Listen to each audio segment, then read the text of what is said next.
Halo, selamat pagi semuanya, sahabat Arumaya. Apa kabar semuanya? Semoga dalam keadaan sehat selalu ya pastinya ya. Saya rasa ini pagi yang sangat berbahagia sekali ya. Jadi perkenalkan nama saya Ridho Abdul Gofar dari Arumaya Residence yang pada hari ini akan bertindak selaku moderator nih ya. Jadi nanti apabila teman-teman semua sahabat Arumaya ada pertanyaan, penasaran dengan topik yang akan kita berikan pada hari ini, bisa klik tombol Q&A ya yang berada di bawah screen ataupun layar Bapak Ibu semua ya di bawah. Terus juga bisa klik tombol raise hand juga kalau misalkan nih Bapak Ibu mau bertanya secara langsung. Seperti itu ya. Baik, mungkin penasaran nih, ya Bapak Ibu semua kira-kira nih hari ini kita akan membawakan topik apa nih ya. Mungkin saya ingin sedikit share ya. Jadi tema kali ini adalah Balancing Emotional Health for WFH and SFH ya, yang akan dipersembahkan oleh Ibu Samantha Ananta ya, beliau psikolog anak dan keluarga. Jadi mungkin saya sedikit akan membacakan biografinya beliau. Jadi Samantha ini merupakan psikolog anak dan keluarga yang menekuni dunia parenting dan art therapy. Setelah bekerja di Brawijaya Klinik, ia merambah mengembangkan sayapnya dengan memberikan psikoedukasi pada para orang tua, anak, remaja, dan dewasa. Mudah melalui berbagai media ya. Ia pun juga aktif mengisi berbagai program seminar, talk show, terus juga memiliki berbagai program self-development workshop yang dikelolanya secara mandiri. Jadi sangat luar biasa sekali ya narasumber untuk hari ini. Terus juga sebelum saya menyapa narasumber yang sangat luar biasa hari ini, saya ingin mengingatkan nanti akan ada polling nih, mungkin bisa ditampilkan ya, mungkin bisa dibantu. Oke, nanti akan ada polling nih, mungkin nanti di layar Bapak Ibu semua. Nah, ini dia nih pollingnya nih. Mungkin ada 3 pertanyaan yang sekiranya sahabat Arumaya semua bisa mengklik tombol ya ataupun tidak. Mungkin saya bacakan ya untuk pertanyaannya. Yang pertama, menjadi lebih sering bertengkar dengan pasangan selama karantina ini. Nah, Bapak Ibu semua bisa dijawab ya ataupun tidak sesuai kondisi masing-masing tentunya ya. Terus nomor 2 nih, menjadi lebih sering marah ke anak selama karantina. Nah, ini menarik nih. Bisa dijawab ya ataupun tidak. Dan poin nomor 3, merasa beruntung nggak dengan adanya work from home dan school from home sehingga bisa lebih dekat dengan anak? Bisa dijawab ya ataupun tidak. Yang nanti ini polling semua ini akan kita submit dan kita presentasikan di sebelum session kuesioner ya nanti ya, session apa namanya pertanyaan seperti itu. Mungkin bisa dijawab juga nanti bisa disubmit sambil apa namanya materi ini nanti berjalan seperti itu. Baik, mungkin tidak berlama-lama lagi, mungkin saya langsung sapa aja kepada narasumber hari ini. Halo Mbak Samantha. Halo Mas Rido, apa kabar? Wow, baik. Mbak Sam, gimana kabarnya nih hari ini? Baik, Alhamdulillah puji Tuhan ya, masih diberi Alhamdulillah. kesehatan, Iya. diberi Kalau rasa. ngelihat iya, kalau ngelihat dari auranya nih kayaknya Mbak Sam sangat antusias sekali ya, sangat positif sekali dan sangat bersemangat sekali ingin memberikan sharingnya pada hari ini ya. Gimana Mbak Sam nih hari Iya, ini? kita kan harus selalu semangat ya, walaupun Ya, kita dari rumah, tapi usahakan selalu ya. kita positif supaya kita juga Hmm, bisa menyimbangi hmm, hal-hal yang terjadi selama kita di rumah, harus kerja hmm. atau ngurus anak juga gitu ya. Iya. Balance, balance diusahakan selalu kita bisa seimbang. Wow, luar biasa sekali. Boleh mungkin saya langsung lanjut aja ya teman-teman semua. Saya langsung berikan untuk narasumber pada hari ini yaitu ke Mbak Sam. Silakan Mbak Sam. Terima kasih Mas Ya. Rido. Saya mulai dari share screen sebentar ya untuk materinya. Oke. Oke, selamat pagi Ibu dan Bapak yang sudah hadir di sini dalam webinar kali ini dengan tema Balancing Emotional Healthy for Work from Home and School from Home. Bersama saya Samantha Ananta, psikolog anak dan keluarga. Tadi sudah sekilas diperkenalkan oleh Mas Rido gitu tentang latar belakang saya.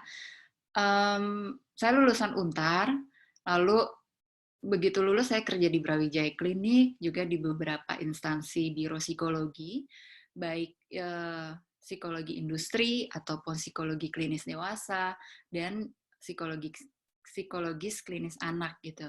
Namun seiring berjalannya waktu saya menemukan passion saya itu lebih di bidang parenting dan bagaimana kita bisa mengedukasi untuk self development dewasa-dewasa muda gitu. Jadi maka setelah kurang lebih 4 tahun belakangan ini saya fokus di area ini gitu, area parenting dan area self development yang saya juga kembangkan sendiri, kelola sendiri untuk materi-materi workshopnya. Materi ini ada hak ciptanya, jadi dimohon untuk tidak disebarluaskan tanpa izin dari saya. Oke, pertama-tama saya akan menjelaskan terlebih dahulu mengenai bagaimana tubuh kita merespon stres. Stres ini sebenarnya hal yang kita bisa rasakan karena stres ini merupakan suatu warning. Jadi seperti alarm fungsinya di dalam tubuh kita untuk mengetahui, oh kita tuh punya situasi yang menekan dalam diri kita. Sehingga dalam diri kita akan menentukan dua hal. Stres ini menjadi stres yang jelek atau merusak diri kita, ataukah stres ini menjadi stres yang baik untuk meningkatkan kemampuan kita menyelesaikan masalah atau tekanan yang menghantam kita. Oke, kalau stres kita rasakan sebagai hal yang negatif, kita akan cenderung berpusat pada perasaan-perasaan negatif yang dihadirkan oleh stres itu. Sedangkan kalau stres kita anggap menjadi hal yang positif, kita akan mengembangkan diri kita bagaimana merespon stres dengan tepat, bagaimana kita mencari solusinya, baik secara emosional maupun secara masalahnya sendiri. So, kita akan terlatih untuk berpikir secara kreatif, menyelesaikan sumber stres kita. Sebelum sampai kita membahas lebih dalam, kita akan mengetahui seluk-beluknya. Oke, stres pertama kali tentu semuanya terjadi di otak kita ya, Ibu dan Bapak. Nah, di otak kita ini ada beragam hormon-hormon yang mempengaruhi kehidupan kita, emosi kita, cara berpikir kita setiap hari. Nah, ada satu namanya ACTH atau adrenocorticotropik. Ini adalah hormon untuk meregulasi level daripada hormon kortisol kita. Kortisol adalah hormon sumber stres kita. Ketika kita stres, kortisol kita akan meningkat dan dopamin kita akan berkurang. Dopamin ini hormon sumber kebahagiaan kita. Jadi kalau Bapak Ibu ingat atau sudah pernah nonton film Inside Out gitu ya tentang emosi itu, ibaratkan kortisol itu adalah sad dan dopamin adalah joy. So mereka berdua tuh saling berperang di dalam otak kita untuk menentukan bagaimana diri kita bereaksi terhadap peristiwa-peristiwa yang terjadi di dalam diri kita. Nah, ACTH ini yang berfungsi meregulasi. Jadi kayak timbangannya dopamin dan timbangannya kortisol. Oke. Lalu ini akan turun ya, dibawa oleh saluran darah kita, syaraf-syaraf kita ke ginjal kita. Kenapa di ginjal? Karena di ginjal ini ada adrenalin dan kortisol kita. Di adrenal glands kita di posisinya di ginjal. Ketika sudah sampai di sini, akan tersalurkan lagi ke berbagai area fungsi tubuh kita. Misalnya di paru-paru. Efeknya kita jadi sesak nafas. Apakah ada ibu dan bapak yang ketika merasa stres, respon tubuhnya pertama kali adalah jadi sesak nafas, atau asmanya jadi kambuh, atau jadi tiba-tiba sulit bernafas? Sulit aja gitu ya, jadi ada serangan panik, jadi merasa cemas, seperti itu. Lalu bisa juga ke liver kita, di mana pada saat sudah menyampai liver kita, akan mengubah glikogen menjadi glukosa.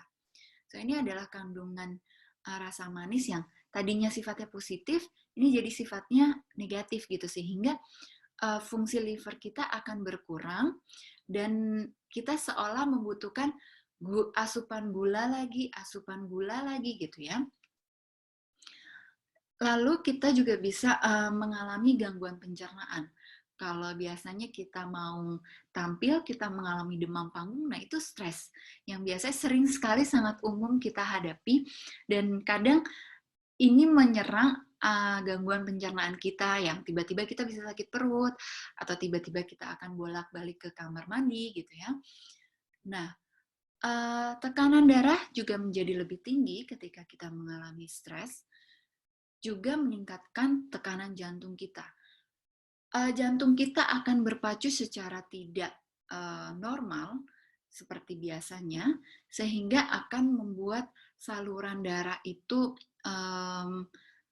terhalang gitu ya, sehingga akan resikonya dalam jangka panjang tentunya bisa menyebabkan serangan jantung jika stres ini tidak dibina secara baik ketika muncul dari awal.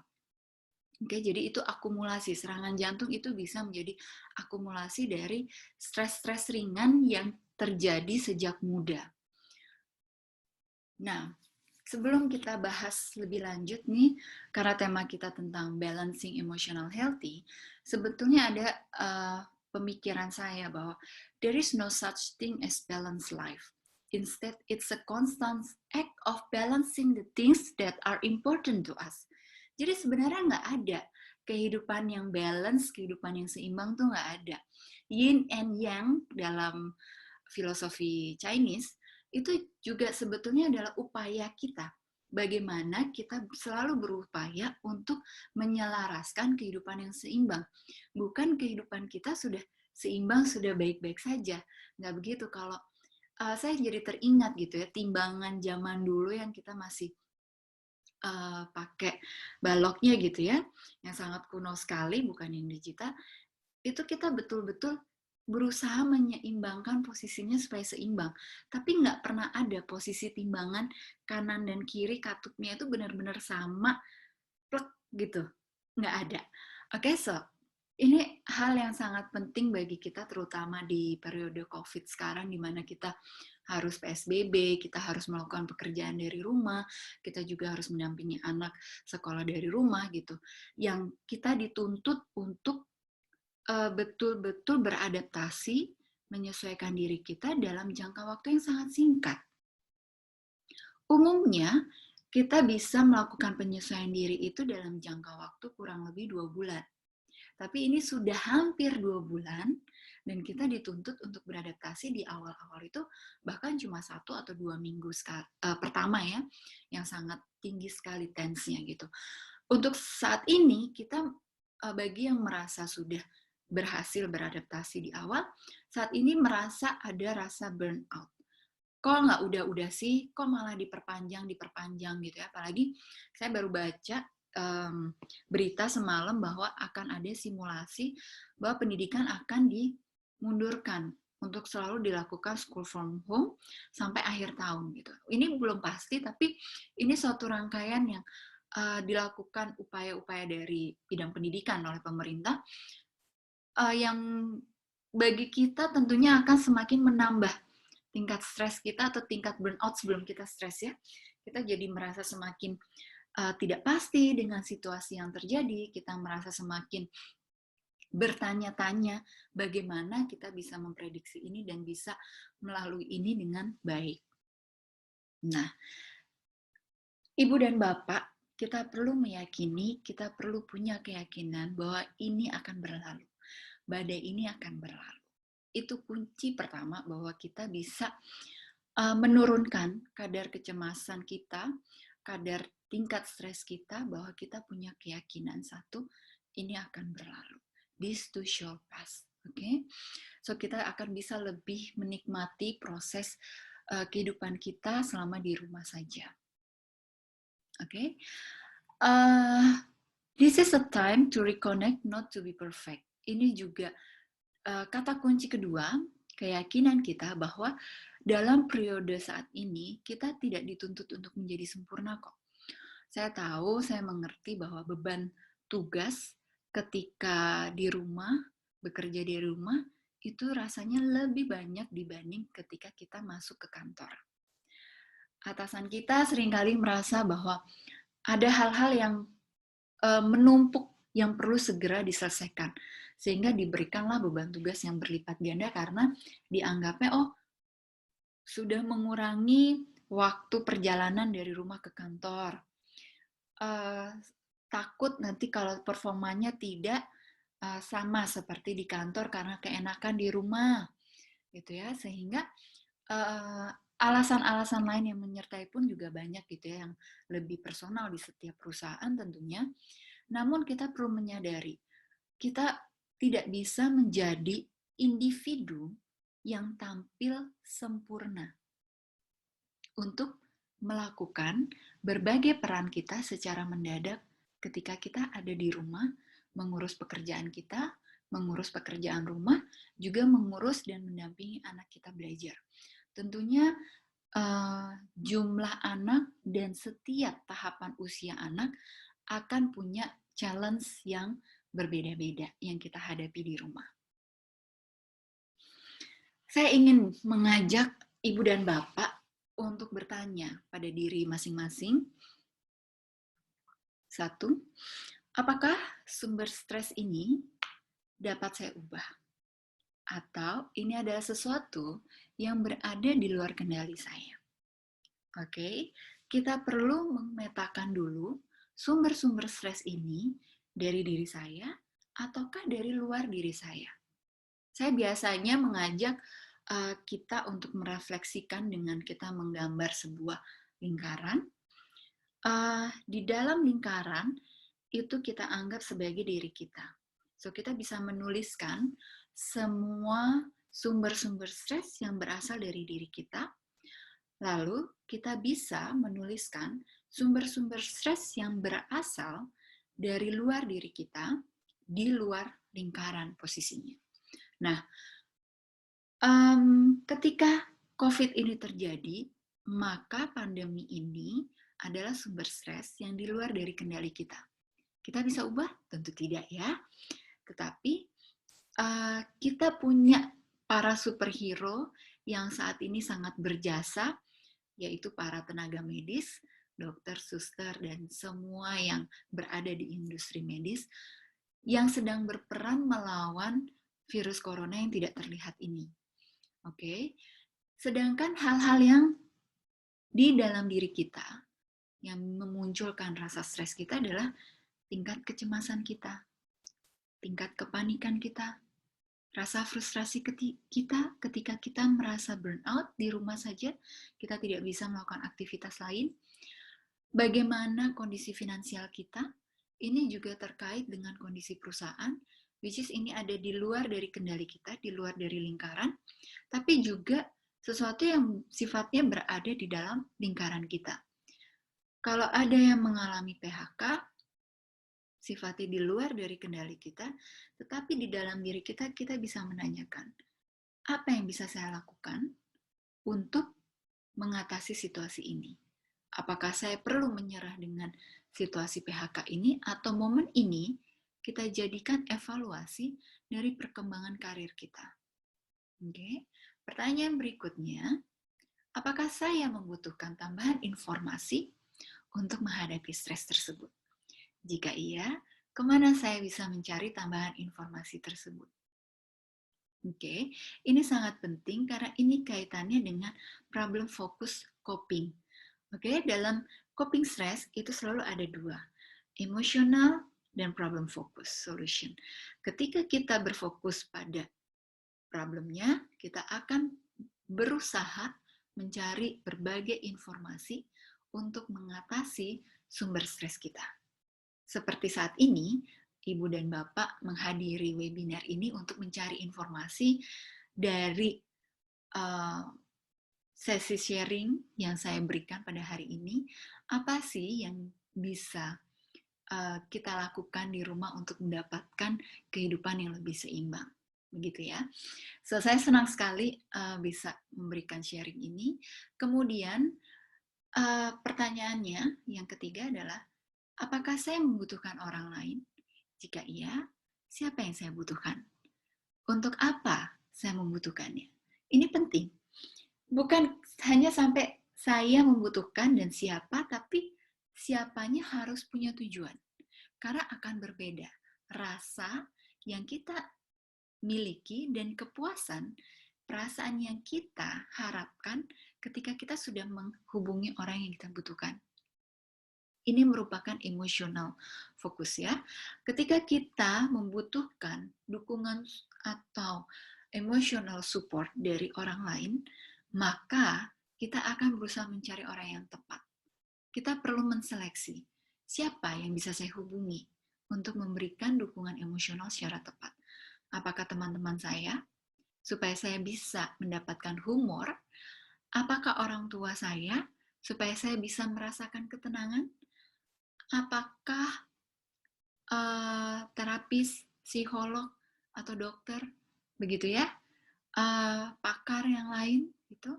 Ataukah saya perlu menghubungi guru anak saya supaya saya bisa sharing, mencari ide kreatif bagaimana menciptakan suasana yang lebih nyaman di rumah, ataukah saya perlu menghubungi komunitas anak-anak supaya saya bisa mendapatkan berbagai ide permainan yang bisa saya terapkan bersama anak saya ketika bermain di dalam rumah saja. Tentunya ini perlu kita spesifikkan. Masing-masing orang yang ingin kita hubungi punya tujuan apa. Karena kita tidak bisa lagi menghubungi siapapun yang terlintas di dalam pikiran kita hanya untuk mendengarkan diri kita. Oke? Kadang ketika kita merasa bahwa saya nyaman bercerita dengan teman saya, si A, ternyata pada saat kita menghubunginya di kondisi yang penuh pandemi ini, si A tidak siap menerima curhatan atau keluhan dari diri kita. Sehingga kita juga perlu menanyakan, saya perlu bercerita, kamu bersediakah mendengarkan cerita saya saat ini? Oh enggak, saya lagi sibuk misalnya begitu ya. Kapan? Tanyakan dulu kesediaannya. Ini akan membuat hubungan koneksi yang terjalin dari ekspektasi kita dengan lawan bicara kita bisa lebih seimbang. Gitu. Oke, saya akan lanjut ke pembahasan berikutnya. Kita sebetulnya merasa sangat overwhelmed ya dengan kondisi ini. Kita sudah hampir 2 bulan, di mana saya tadi sempat menyatakan bahwa penyesuaian diri itu berlangsung kurang lebih 2 bulan. Orang yang termasuk kategori temperaturnya ringan atau mudah akan lebih cepat beradaptasi di awal. Di minggu pertama, kedua itu udah cepat beradaptasi. Orang yang punya temperamen sulit, maka dia akan lebih sulit mengalami proses adaptasi atau penyesuaian diri ini. Tetapi normalnya sekitar 2 minggu.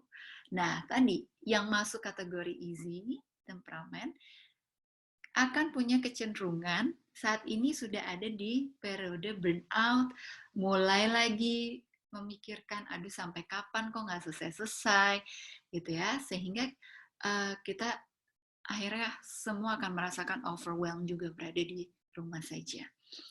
Nah, kenapa kita jadi merasa seperti ini? Karena ancamannya tidak terlihat, sehingga kadang kita meremehkan itu, tapi juga kita panik, karena kita nggak bisa lihat. Beda dengan kondisi kita perang secara fisik, kita bisa melihat, oh itu musuhnya. So, kita akan mempelajari musuhnya, kita akan berupaya melawan musuhnya, tapi dengan kondisi yang tidak terlihat, kita punya kecemasan sama siapapun, kita jadi curigaan. Oke? Kata karantina atau jaga jarak atau di rumah aja, ini membuat kita semakin frustrasi. Oke, so sebenarnya saya lebih senang bahwa kata-katanya itu kita jaga diri, gitu. Bukan jaga jarak, tapi kita jaga diri, kita jaga kesehatan kita jaga kondisi mental kita. Itu kata-kata yang lebih menyejukkan hati kita, gitu. Hidup berubah sangat cepat. Iya, hidup sangat cepat dan tidak bisa terprediksi. Sekilas sharing dari saya gitu ya, kalau waktu di awal-awal ini kondisinya saya perlu beradaptasi setiap 2 atau 3 hari sekali dengan ritme dan aturan yang baru, baik dari pemerintah, saya tinggal di Dubai, baik dari pemerintah di Dubai, untuk melarang kita nggak boleh beraktivitas di luar, dan dengan sejumlah aturan yang sangat ketat, juga saya perlu beradaptasi dengan perubahan skema belajar anak saya setiap 3 hari atau 1 minggu gitu ya. Jadi selalu berubah. Sampai sekarang pun berubah. Tadinya pakai aplikasi A, sekarang kita berubah pakai aplikasi B. Saya harus selalu beradaptasi lagi, proses belajar lagi bagaimana bisa menggunakan tools-tools yang kita gunakan sekarang gitu ya. Nah, tetapi hal yang menariknya sebetulnya adalah pada kebutuhan dasar kita sebagai manusia ini terancam. Apa sih kebutuhan dasar kita? Yang pertama, ada physiological needs, kebutuhan fisik kita. Kebutuhan primer yang sangat-sangat mendasar, yaitu bernafas. Kita sekarang harus pakai masker keluar dari rumah. Kebutuhan kita untuk bernafas bebas jadi terbatas. Kita mau makan, kita sudah khawatir. Akan kehabisan stok pangan nggak? Gitu ya, dengan berita yang beraneka ragam setelah pandemi ini akan ada krisis ekonomi, akan ada krisis pangan, disebutkannya begitu ya, sehingga kita semakin stres lagi dengan kondisi ini. Air bersih, apakah tersedia? Tempat tinggal kita, jika kita sewa, kita bisa nggak bayar itu terus kalau kondisinya kayak gini?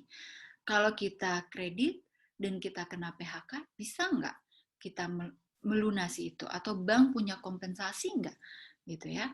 Pakaian kita, biasanya kita masih bisa pergi ke mall gitu ya, untuk window shopping, untuk beli gitu. Tapi sekarang kita sangat-sangat dibatasi. Kita mau pakai baju, nanti kita mikir penggunaan airnya. Kita mau ganti-ganti pakaian di rumah, nanti kita juga jadi lama-lama bosen karena itu lagi gitu ya. Tapi ini tergantung sebetulnya dengan bagaimana setiap orang. Apakah dia termasuk yang suka mudah bosan atau dia oke, saya cukup bisa nih hidup dengan kondisi yang monoton, itu saja gitu ya. Tapi ada lagi hal di luar dari dirinya yang tidak bisa dikontrol, misalnya komentar dari pasangan, komentar dari teman-temannya seperti itu ya. Dan tidur. Yang biasanya kita punya jam tidur lebih panjang, kita merasa lelah ketika aktivitas fisik, kita pergi dari rumah ke kantor, kita ketemu teman kita hangout pada saat weekend atau selepas pulang kerja, kita nggak merasakan itu lagi. Sehingga untuk beberapa orang merasa kurang beraktivitas dan jam tidurnya justru lebih pendek. Karena tadi kurangnya aktivitas untuk membakar energi yang biasanya rutin dilakukan sehari-hari. Atau justru kondisi kecemasan yang membuat kita tidak bisa tidur dengan nyenyak. Oke. Lalu kebutuhan dasar yang berikutnya yaitu safety dan security. Keamanan dan kenyamanan kita, kesehatan kita. Kita jadi cemas. Sakit dikit kita takut bahwa kita terserang corona. Pekerjaan kita, apakah pekerjaan kita akan everlasting? Selama pandemi ini kita akan aman-aman aja? Ataukah kita udah semakin cemas karena banyak sekali yang terkena dampak PHK, kita jadi mencemaskan kondisi perusahaan kita. Apakah akan menetap? Kalau enggak, kita harus melakukan apa? Upaya-upaya apa? Kita harus ngapain sih untuk mempersiapkan kondisi-kondisi ini? Aset tempat tinggal kita, kalau kita tadi KPR, kalau kita sudah lunas, kalau kita kurang beruntung, kita kena PHK, tabungan kita kurang, kita mau nggak mau harus menjual aset kita. Apakah aset ini akan cepat terjual dengan jumlah yang sesuai harga pasaran atau yang kita harapkan, begitu ya? Atau bagaimana? Dan keluarga, kebutuhan keluarga, keamanan keluarga, kenyamanan daripada keluarga kita, terutama kalau sumber penghasilan ini menetap hanya pada figur suami atau figur ayah, maka tingkat stresnya akan lebih banyak di sini untuk memastikan bahwa keluarganya baik-baik saja. Oke, kalau sumber penghasilan ada dua, baik dari istri dan suami, ini akan lebih bisa diadaptasi, disesuaikan, dibagi bersama kadar stres ya gitu ya. Tapi kalau menetap di suami sendiri pasti bebannya lebih tinggi. Lalu kemampuan sosial. Jam jam di rumah saya bunyi, kita tunggu sebentar ya.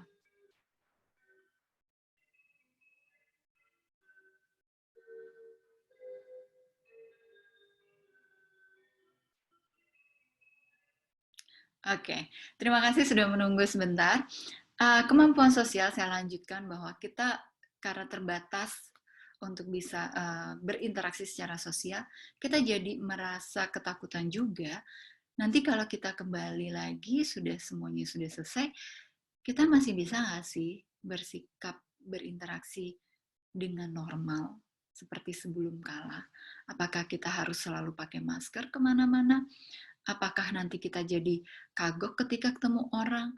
Apakah kita jadi sulit percaya dengan orang, gitu ya? Ataukah kita jadi selalu was-was ketika kita pergi karena tingkat PHK tinggi, kita takut terjadi hal-hal macam-macam kejahatan di jalan ataupun dimanapun kita berada, gitu ya? Intinya kita menjadi semakin was-was dengan kondisi ini, di mana kebutuhan dasar kita untuk berinteraksi secara normal itu sangat tinggi karena kita adalah makhluk sosial. Nah, tetapi kebutuhan dasar kita semakin terkikis lagi terkait dengan hal-hal love and belonging. Teman kita, keluarga kita yang terkena menjadi korban COVID, yang meninggal akibat ini, memberikan duka terdalam bagi diri kita sendiri. Bagaimana kita jadi merasa iritasi dengan kondisi keintiman kita, ketika tingkat stres kita meningkat, kita jadi sering berantem dengan pasangan kita memaksa anak kita meminta, kita menuntut anak kita tetap menjadi anak yang berprestasi di sekolah, walaupun kondisinya seperti ini. Ya, kita akhirnya rasa kita terhubung dengan sesama manusia. Bahkan dengan diri kita sendiri pun, ini makin lama makin hilang. Karena kita berfokus pada, kalau di gelombang otak, itu kita berfokus pada gelombang alertness. Kita tidak lagi berfokus berpikir menjalani kehidupan kita secara concise, secara sadar, penuh rasa gairah hidup yang tinggi, tetapi kita penuh dengan alert. Semuanya adalah tanda bahaya. Kalau anak malas-malasan di rumah, oh itu bahaya. Jadi harus dimotivasi, tapi motivasinya dengan cara yang kurang tepat, begitu ya, karena kita belum tahu cara yang tepat itu seperti apa. Self-esteem berkaitan dengan rasa percaya diri kita, pencapaian kita, ekspektasi, harapan kita, bagaimana kita respect sama orang lain, kebutuhan kita menjadi sangat unik saat ini, karena begini, kondisi seperti ini mau nggak mau, kita punya pemikiran, siapa yang kuat, dia yang bertahan. Ini nggak bisa kita pungkiri, ya. Siapa yang kuat, kita bertahan. Nah, ketika kita punya insting kehidupan berpikir seperti itu, maka kita punya kecenderungan untuk lebih agresif ketika kita berkompetisi bersama rekan kerja kita. Konflik di dalam lingkungan pekerjaan jauh lebih tinggi sebelum pandemi ini terjadi. Itu adalah rangkaian research yang saya dapatkan dari teman-teman psikolog di industri dan organisasi. Oke, sehingga tingkat stres karena harus berkompetisi lebih menghasilkan ini. Kita merasa kurang dihargai oleh orang lain. Karena semuanya jadi saling curiga, saling menuduh. Oke, dan itu mengkontaminasi kondisi kita di rumah bersama pasangan. Oke.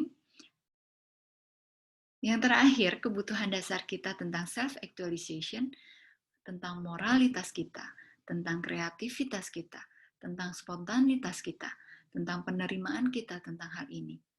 Oke, tentang tujuan awal kita. Kalau kita oke, kita nikmatin dulu gitu ya. Apakah masih bisa kita menikmati itu sekarang ketika kita sudah semakin tidak tahu berapa lama sih kita harus menghadapi ini? Pemaknaan kita terhadap hal ini, situasi ini, potensi diri kita, karena tadi kita semakin meragukan diri kita terkait dengan konflik-konflik yang terjadi di perusahaan ataupun di dalam rumah tangga kita semakin meragukan diri kita. Sehingga kreativitas kita itu pun juga akan menurun. Nah, ini sebetulnya yang mau kita jaga. Walaupun kita merasa resah dengan kondisi physiological needs kita, safety and security, love and belonging, harapannya self-esteem dan self-actualization kita tetap bisa kita seimbangkan sehingga kita bisa lebih sejahtera secara psikologis, emosional kita terus kita jaga, dan kita tetap bisa menghasilkan kreativitas, spontanitas, dan potensi diri, serta pemaknaan yang positif terhadap peristiwa saat ini yang sedang kita hadapi. Oke, kuncinya yang pertama adalah stay close to the moment. Oke, kita tanyakan setiap saat, apa langkah terkecil yang perlu saya lakukan? Apa yang perlu saya lakukan hari ini untuk menjaga keseimbangan saya? Oke, hindari berpikir bagaimana aku bisa melalui hidup di bulan depan. No, hari ini pikirkan hanya per hari. Karena kita nggak bisa punya kepastian jumlah korbannya, walaupun banyak kurva prediksi gitu ya, tapi kita tidak bisa memastikan prediksi itu tepat atau enggak. Tetapi kalau kita stay close to the moment, kita terus hanya hidup untuk hari ini, kita mengurangi rasa kecemasan kita, dan kita mengurangi rasa penyesalan kita terkait hal-hal yang belum kita selesaikan atau tuntaskan sebelum pandemi ini. Oke, karena orang yang fokus pada masa depan cenderung memiliki kecemasan yang lebih tinggi, sedangkan orang yang berfokus pada masa lalu berpotensi mengalami depresi. Nah, ini ada pertanyaan. Saya jawab dulu ya, menanggapi pertanyaan. Dari Ibu Lina Maulida, bagaimana cara yang enak mengajak suami biar bisa sama-sama bantu anak dalam mengerjakan tugas-tugas dari sekolah? Kebetulan saya punya 2 anak yang sudah SD, dan ada adiknya juga yang masih bayi, jadi double-double stresnya. Megang mereka sendiri, belum setiap hari ada aja mereka berantem. Kebetulan saya dan suami tidak work from home, jadi pulang kerja juga udah lelah. Oke. Terima kasih Bu Lina atas pertanyaannya yang sangat bagus sekali. Saya bisa memahami bahwa kondisi Ibu begitu tertekan dengan situasi di rumah yang kurang bisa bekerja sama dengan suami ya. Ini memang perlu diajak melihat lagi situasi ini dari sudut pandang yang berbeda, supaya kita bisa lebih mencerna lagi ya, apa sih yang menjadi kendala suami untuk bisa bekerja sama bersama, supaya bisa memegang gitu ya, memegang 2 anak di rumah gitu, terutama yang sudah perlu belajar dari rumah dan memerlukan pendampingan gitu. Nah, oke. Biasanya yang sangat bisa dilakukan di rumah adalah bikin jadwal. Nanti saya akan bahas lebih lanjut gitu ya, bagaimana cara pengoptimalan bikin jadwal. Namun untuk suami ini kita juga perlu bikin perjanjian sebetulnya, bahwa kita meminta pada suami bahwa memberikan ekstra perhatian sebentar. Kesanggupannya suami berapa lama sih gitu. Walaupun kita sama-sama tidak work from home, tapi sediakan waktu untuk anak itu bisa membuat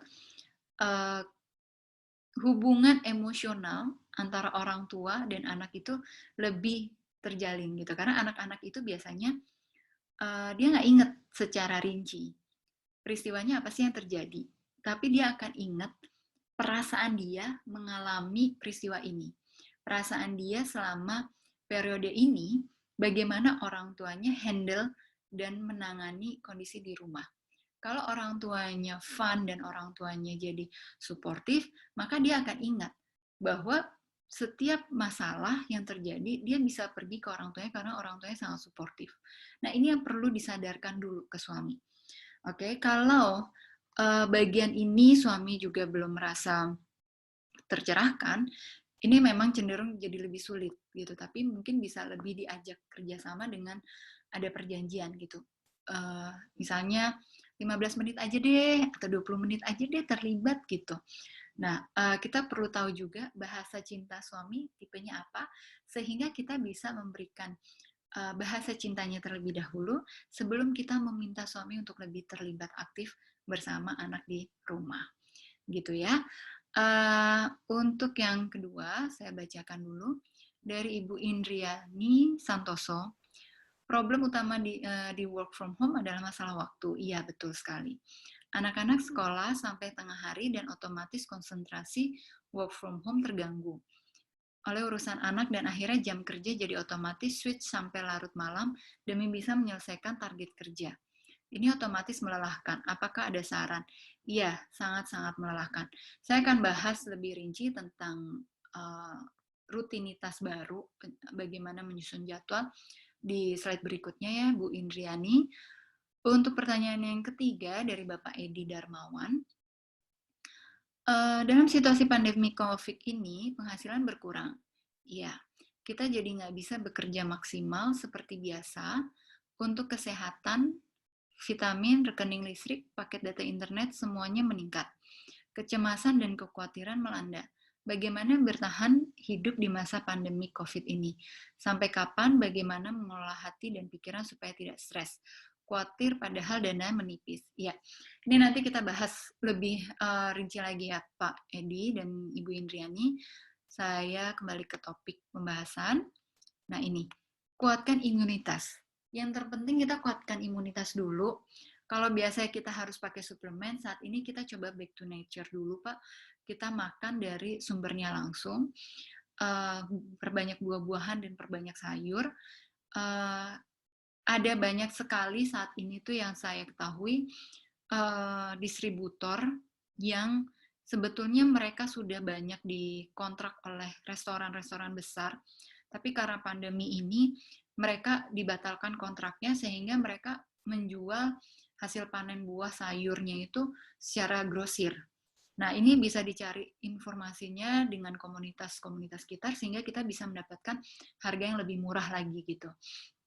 Nah, ketika kita punya kondisi imunitas yang oke, maka sebetulnya kita akan lebih sejahtera karena itu akan ada hubungannya dengan gut system kita ya, sistem usus kita. Ketika kita mengonsumsi hal-hal yang bernutrisi baik, sebetulnya itu mengirimkan hal-hal positif juga dengan syaraf kita, aliran syaraf dan darah kita ke otak, sehingga kondisi hormon kita juga lebih seimbang.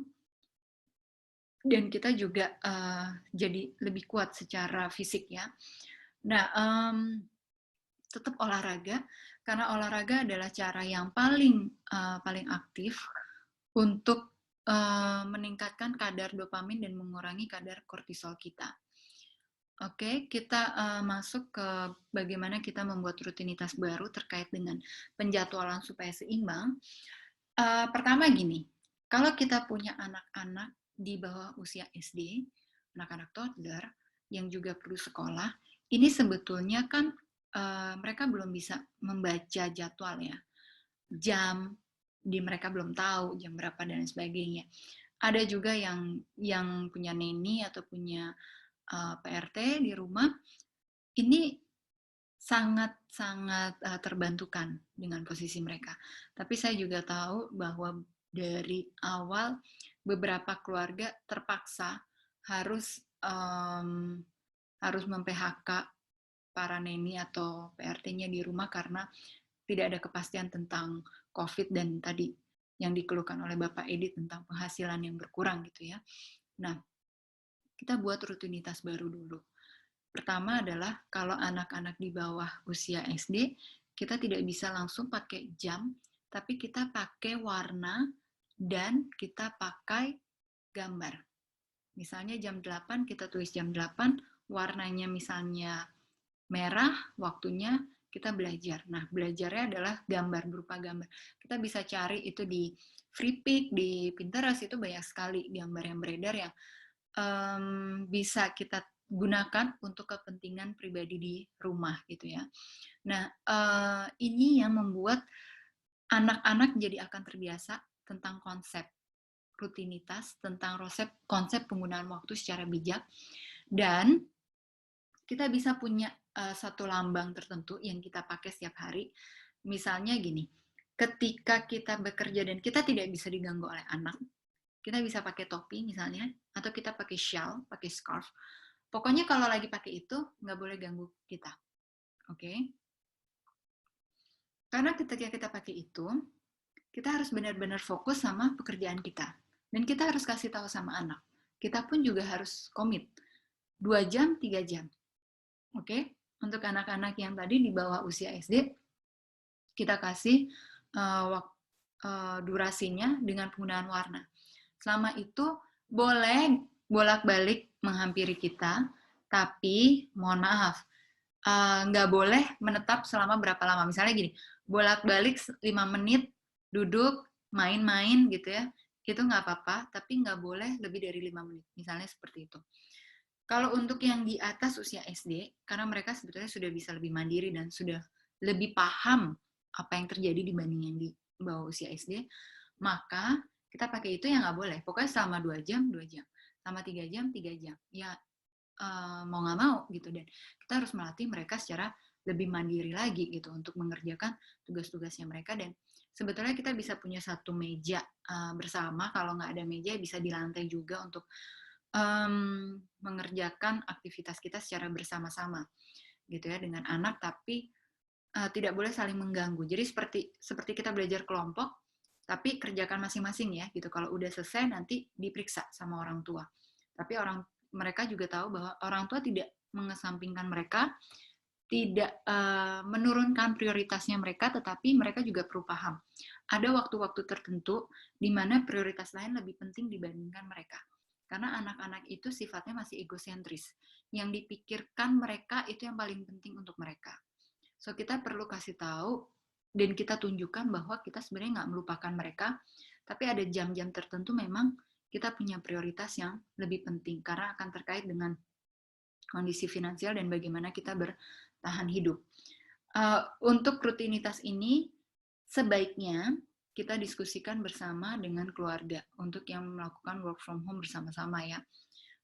Dan untuk anak-anak yang usianya sudah di atas 6 tahun, itu sangat bisa untuk dilakukan diskusi bersama pembuatan rutinitas ini. Untuk yang di bawah 6 tahun, yang TK atau playgroup, itu sebenarnya juga bisa dengan bahasanya mereka, dengan tadi penggunaan warna dan penggunaan gambar yang mau dipajang yang mana. Karena dengan kita mengikut sertakan mereka berdiskusi, sebetulnya kita mengajarkan mereka bertanggung jawab dan mandiri untuk melakukan sesuai dengan jadwal yang sudah kita buat. Kalau kita yang bikinin untuk anak, langsung kita tempel, mereka jadi auto robot ya, autopilot, oh udah begitu aja. Tapi once mereka tidak melakukannya, mereka tidak punya ada rasa bertanggung jawab, karena kan bukan aku yang minta, bukan aku yang bikin. Mereka akan bisa mengeles seperti itu ya, cari-cari alasan gitu. Tapi kalau kita bareng-bareng, bikin sama-sama, ini akan lebih efektif. Oke, kita perlu selalu stay connected dari teman kita, dari saudara kita, hanya yang kita rasa bisa membuat kita nyaman.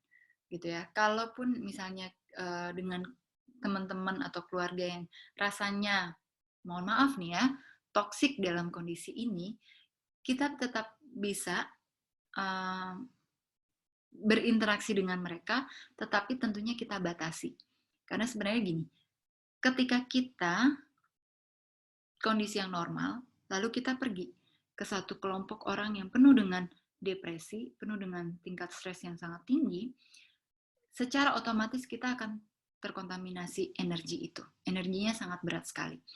Oke? Sehingga kita memang perlu menetapkan boundaries pada orang-orang tertentu, dan itu hal yang baik, itu hal yang lumrah, itu bukan kesalahan kita. Oke? Tetapi kita tetap harus terkoneksi dengan orang-orang yang bisa memberikan kita rasa positif, memberikan kita rasa motivasi untuk berkembang, untuk tumbuh dari peristiwa ini. Oke, ada pertanyaan lagi. Oke, dari Ibu Sinta. Bagaimana cara menangani anak yang kecanduan gadget? Selama school from home, anak saya jadi tidak mau belajar dan saya tidak bisa terlalu keras dengan anak saya. Jadi setiap hari anak saya main game di gadget seharian. Jadi saya cemas kalau nanti dia jadi lupa sama pelajarannya. Bagaimana? Oke, pertama, anak-anak pasti akan punya kecenderungan lupa dengan pelajarannya. Oke, Saya masih ingat waktu saya sekolah dulu, seringkali saya SKS, sistem kebut semalam. Yang penting nilai saya bagus. Yang penting saya berprestasi, habis itu saya lupa pelajarannya apa. Sampai sekarang saya pun lupa pelajaran kimia, pelajaran fisika, matematika yang saya pelajari waktu saya sekolah dulu gitu. So ini adalah hal yang wajar kalau anak juga lupa dengan pelajarannya. Nah ini adalah kondisi di mana sebetulnya kita jangan mengejar kesempurnaan. Oke, yang penting adalah anak bisa catch up dengan situasi-situasi tertentu. Maka penting dengan kondisi ini memberikan challenge ke anak. Oke, dengan challenge dengan berbagai permainan yang bisa membuat anak tergerak. Misal, baca buku Harry Potter, lalu kita akan tanya, kita kasih quiz ketika dia sudah selesai baca buku Harry Potter. Oke, ini membuat anak jadi punya motivasi lagi. Oke, apa sih yang disukai anak? Game apa sih yang disukai? Kita kasih tantangannya. Bisa nggak bikin game yang seperti itu, tapi pakai kertas? Oke, seperti kita bikin rangkaian balok miniatur kota gitu ya, seperti SimCity, seperti itu. Kita sediakan alatnya, tapi kita mau dia bermain secara real. Bisa nggak? Kalau bisa nanti Mama ikutan main di situ. Mama pengen gabung. Oke, supaya membatasi bagaimana dia bermain gadgetnya. Oke, nah ini kita tidak melihat hasilnya. Dia membuat kerajinan tangannya itu replika daripada gamenya itu secara bagus atau enggak, tapi kita mau mengapresiasi usahanya dia untuk berhenti dari gadgetnya. Oke, ini adalah trik kita untuk membangun rasa penasaran juga di diri anak supaya mereka jadi lebih kreatif. Oke, kita perlu menggunakan pertanyaan-pertanyaan. Mama penasaran deh, kalau game itu kamu bikin secara real di karton. Nih Mama udah sediain kartonnya. Bikin ya, bikin konsep gamenya itu di karton gitu. Atau bikin gambarnya deh, diceritain digambar gitu, bikin komiknya gitu. Bisa nggak gitu mereka? Oke, tentunya ini disesuaikan dengan kondisi kondisi usia dari anak masing-masing. Kalau saya punya anak hampir usianya 8 tahun, saya kasih challenge dia untuk bikin buku cerita. Ada aplikasinya dengan gadget juga, tapi bikin buku cerita. Dan dia akhirnya bisa produksi setiap hari bikin buku cerita. Dengan yang sangat beragam, tentang beragam inspirasi yang dia temukan gitu ya. Dan saya mengapresiasi, Mama penasaran, pengen tahu dong lebih. Wah, kamu hebat nih bisa bikin sedetail ini ceritanya. Next, kamu bikin apa topik ya? Gitu. Mama penasaran nih, kamu akan punya ide kreatif lain apa lagi? So, jadikan dia produktif dengan gadgetnya dia. Oke? Dari Bapak Rizky, bagaimana ketika mengatasi self-loathing dengan adanya perubahan cepat? Dengan mengubah. Oke, nanti kita bahas lebih lanjut ya terkait dengan pertanyaan Bapak Rizky dan Bapak Edi juga. Oke, dari Sarah, aku masih senior high school. Hai Sarah, senang sekali kamu senior high school, tapi kamu ikut seminar ini.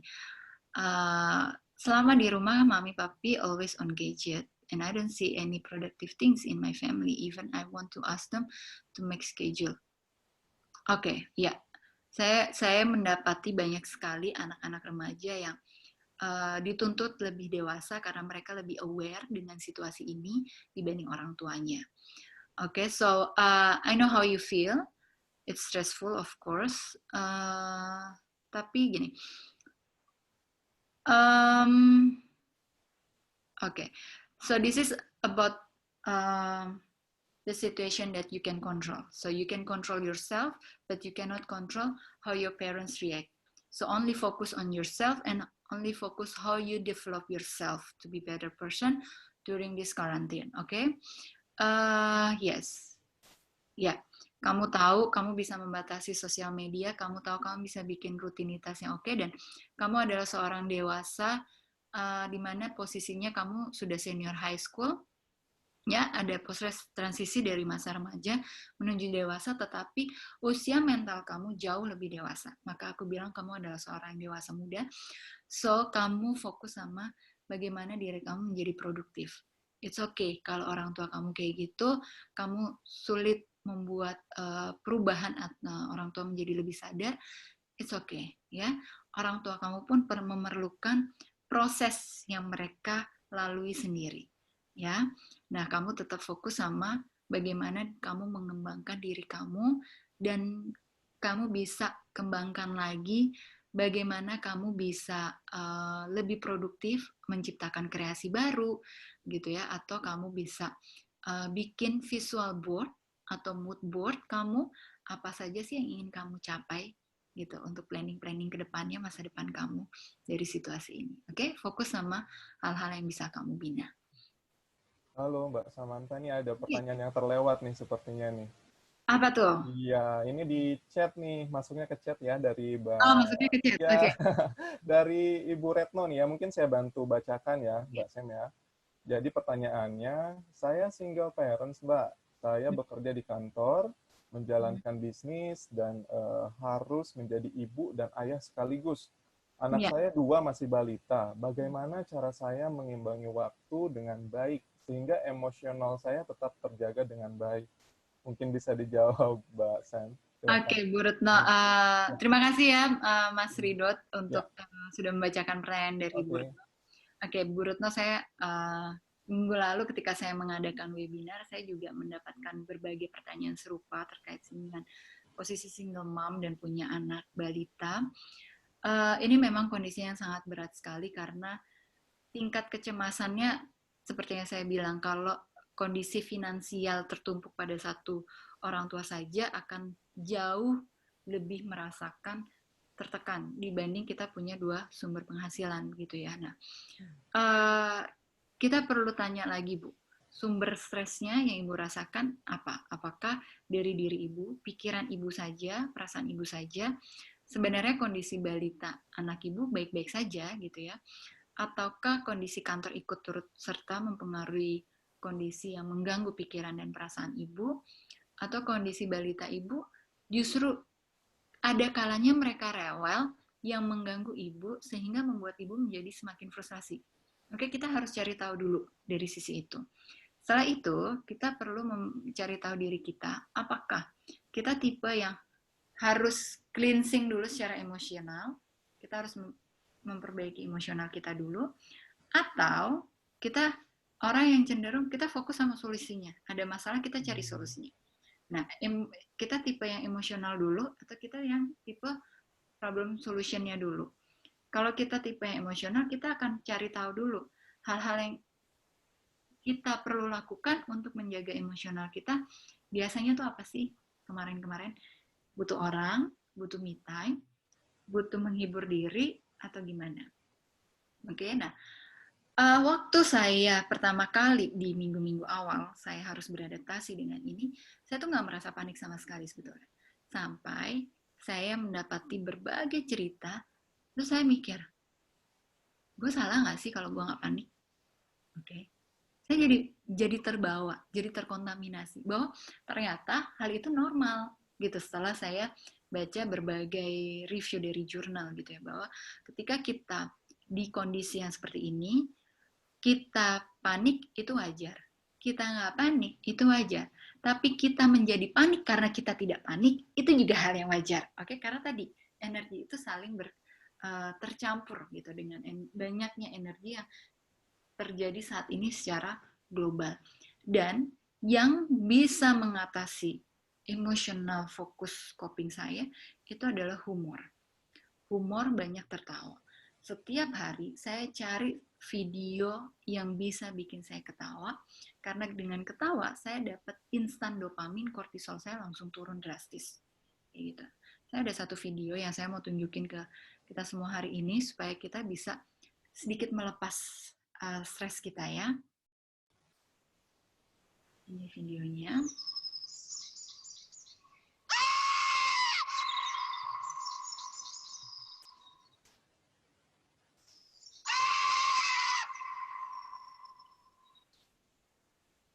Saya tayangkan lagi ya.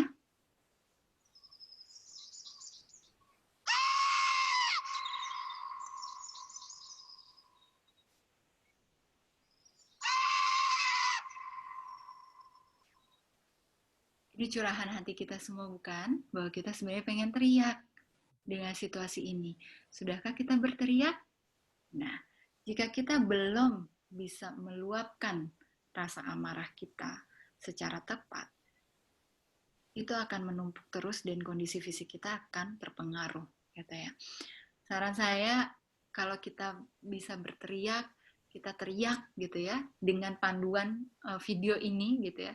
Kalau saya teriak, gitu, saya senam muka gitu, saya nggak meluapkan suara saya ketika berteriak, tetapi saya senam wajah mengekspresikan pantomim seperti itu bahwa saya berteriak di depan cermin, itu sangat melegakan saya. Oke, itu adalah tips berikutnya. Kemudian ada juga nanti saya share beberapa tipsnya. Oke, kita tetap harus aktif, kita olahraga, kita tergabung dengan webinar, atau kita lihat video-video di YouTube gitu ya, atau kalau terkait dengan kuota, kita bisa print dulu. Print gitu ya, atau kita save screen capture, kita ingetin aja gitu gerak-gerakannya itu apa sih, lama-lama kita akan hafal kok dengan gerakan-gerakan sederhana yang bisa kita lakukan di rumah gitu ya, untuk tabungan kita menghemat kuota internet juga gitu ya. Me time check-in setiap hari perlu kita lakukan. I feel, saya merasa apa, I need. Saat saya sudah tahu saya merasa apa, saya butuh apa sih untuk mengakomodir perasaan saya ini supaya saya bisa kelola dengan tepat. Saya memaafkan bahwa saya tidak bisa tampil sempurna dalam periode hari ini. Bahwa saya masih punya kekurangan mendampingi anak saya. Bahwa saya masih punya kekurangan perform kerja dari rumah ataupun yang sudah kembali bekerja lagi ke kantor. Tapi ada hal-hal yang saya celebrate. Hal-hal yang saya selebrasikan bahwa saya bisa achieve. Apa hal-hal itu? Fokuskan diri Anda di situ, lalu saya rilis stres saya. Oke, saya lepaskan. Biasanya yang saya lakukan adalah saya tarik nafas, inhale positivity, exhale negativity. Inhale positivity, exhale negativity. Kurang lebih 5 menit dalam satu hari sebelum kita tidur, itu akan membuat kita lebih cepat prosesnya tidur, dan kita kembali punya semangat, kita kembali punya keyakinan, kita punya rasa percaya terhadap diri kita lagi, terhadap situasi ini, bahwa per hari kita bisa melalui kondisi ini secara tepat. Tapi ingat, me time check-in harus dilakukan setiap hari. Kalau saya melakukannya setiap kali saya sebelum tidur, sebagai review, sebagai refleksi, supaya saya tetap melakukan tadi ya, inhale positivity, exhale negativity, kurang lebih 5 menit, saya punya kondisi tidur yang lebih prima lagi. Oke, karena saya nggak berfokus sama hal-hal yang negatif aja gitu. Nah, hal-hal yang negatif saya maafkan pada hari itu, tapi saya juga menselebrasi diri saya bahwa saya bisa achieve nih hal-hal yang bisa saya maksimalkan kualitasnya di hari itu. Oke. Ini adalah mindful snack yang kita perlu ingat juga tipsnya dari menjawab berbagai pertanyaan yang tadi terkait dengan kondisi-kondisi bagaimana kita mengelola emosi kita. Ketika kita merasa ada something wrong dengan diri kita, ingat mindful snack. Oke, ketika kita merasa kurang nyaman dengan kerjaan, kita bosan di meja kerja kita pada saat kita di kantor, kita suka pergi kan ke dapur atau ke kantin gitu ya. Pokoknya kita keluar dari ruang kerja kita gitu. Nah, ketika mindful snack ini di rumah, kita bisa pergi ke tempat spot favorit kita di rumah, atau kita bisa, pokoknya kita hindari dulu laptop kita, hindari dulu gadget kita, hindari dulu corner kita tempat kerja gitu ya. Kita merefleksikan dulu, kita punya cemilan mindfulness gitu ya. Apa sih gitu yang sebenarnya kita mau notice dari situasi ini? Apa yang terjadi sama diri kita? Kita body scan, apa yang capek? Apakah punggung kita mulai pegel-pegel, kita harus gerak badan, kita harus olahraga sedikit, kita gerakan badan kita, gitu ya. Ataukah kita matanya capek, matanya kering karena terlalu banyak kita berhubungan dengan monitor ini, kita terpapar radiasi, oke? Ataukah kita bising telinga kita mendengar banyak teriakan dari anak kita selalu berkata, aku bosan, aku udah selesai, aku bosan, aku udah selesai, aku harus ngapain lagi? Kalau aku main gadget, mama marah, tapi aku nggak bisa main keluar, oke? Kita perlu notice itu dan kita terima. Oke, kita accept bahwa itu sedang saya hadapi. Rasanya apa? Tanyakan pada diri kita. Kita merasa situasi itu apa? Apakah itu frustrasi? Apakah itu membuat kita bingung? Membuat kita sedih? Membuat kita rasanya ingin marah? Rasakan. Terima perasaan itu. Oke? Tapi jangan terima dengan penghakiman. Karena ini bukan salah Anda. Ini hanyalah proses reaksi tubuh Anda dan Anda melatih tingkat kesadaran Anda. Lebih baik lagi, lebih baik lagi. Kemudian kita bangun rasa penasaran kita. Apa yang kita butuhkan setelah kita mengetahui rasa kita? Apa yang kita butuhkan setelah kita mengetahui apa yang ada di pikiran yang mengganggu diri kita? Oke, apa yang tepat? Balik lagi ke pertanyaan tadi di awal. Siapa orang yang tepat yang bisa saya hubungi? Apa yang perlu saya ketahui informasi-informasi baru? Oke, cari tahu. Semakin kita penasaran, semakin kita tergugah dengan informasi baru, semakin otak kita refresh rasanya. Karena kita punya informasi baru yang bermakna untuk diri kita. Buatlah kindness, buatlah kebaikan untuk diri kita. Oke? Beri respon kebaikan untuk diri kita. Kalau kita capek, istirahatlah. Jangan kita paksa tubuh kita. Oke?